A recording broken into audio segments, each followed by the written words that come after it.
Neither water nor gasoline in Venezuela. The demonstrations multiply, without wavering. Maduro.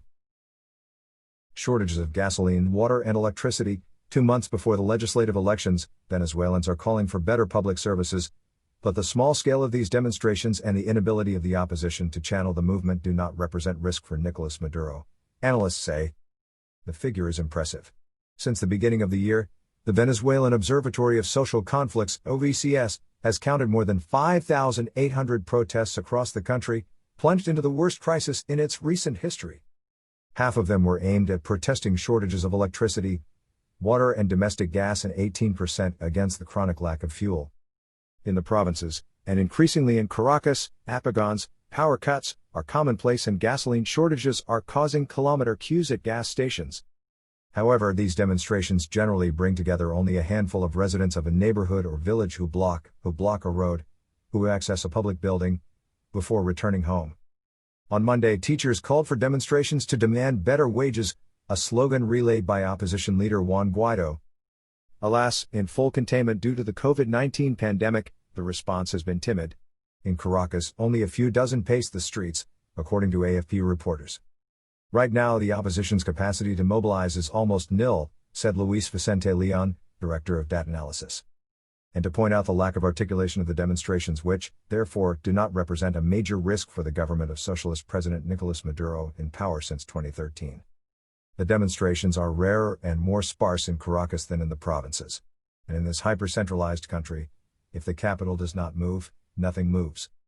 The contrast is stark with the massive anti-Maduro protests that gathered tens of thousands of Venezuelans in early 2019, after Juan Guaido proclaimed himself interim president, deeming the leader's re-election fraudulent. Juan Guaido has since been recognized as such by nearly 60 countries, but despite international pressure, Nicolas Maduro is still in power. He continues to have the support of the military and, internationally, of Russia, Cuba, and Iran.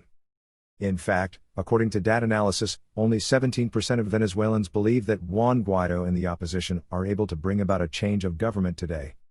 Repression. For Felix Sejas, director of Delphus, another polling institute, the weakened structures of the opposition parties have a lot to do with it. He points to the persecution of these formations, whose leaders have been imprisoned and certain governing bodies disqualified by the courts.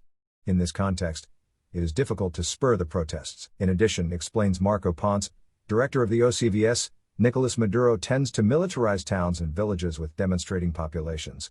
Its response continues to be repression, he stresses.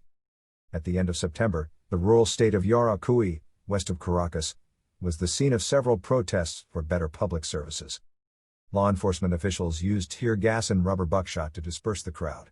NGOs have recorded dozens of injuries and arrests. But 2 months before the legislative elections of December 6, Marco Ponce foresees a new wave of demonstrations. The stake for the Chavist power is to take back the National Assembly from the opposition, which has controlled it since 2015. However, the legitimacy of this election is questioned on all sides. Juan Guaido, who chairs the unicameral parliament, along with the main opposition parties, will boycott him. According to them, the elections have no chance of being conducted in a fair manner since the National Electoral Council is controlled by members appointed by the Supreme Court in the service of power. The European Union has unsuccessfully called for a postponement of the vote, and the United States has already called it neither fair nor free.